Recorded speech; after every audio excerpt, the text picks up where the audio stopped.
In this guide, I'm going to show you how you can restart GTA 5 online here on a PC. Before you do get into this guide, make sure to like the video and subscribe to the channel with all notifications on. It really does help us out and lets us know that you want more content like this. We'd greatly appreciate it, and if at any point throughout this guide you do have any questions, just ask them down in the comment section below and we can help you out further. I'm going to be doing my best to reply to every single comment down there. Now let's say you want a completely fresh start here in GTA Online. I'm talking starting over from level 1 and replaying all the missions again. Here on a PC, the easiest way to do this is by using a different Rockstar Games account. No matter if you own GTA 5 on Steam or the Epic Games Launcher, you'll always be using the Rockstar Games Launcher here on your PC. So essentially sign out of whatever account you're currently logged into and then sign in with a brand new Rockstar Games account. After that, just launch the GTA 5 game through either Steam or Epic Games, and it'll redirect you to the Rockstar Games Launcher. And whenever you do this, GTA Online will start completely fresh, just like a new player. That being said, you can also just go ahead and back out, go to the online section, scroll down to the swap character option,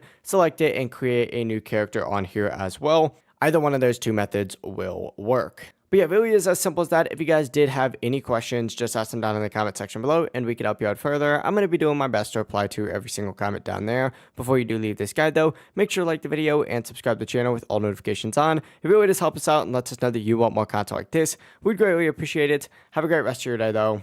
Peace.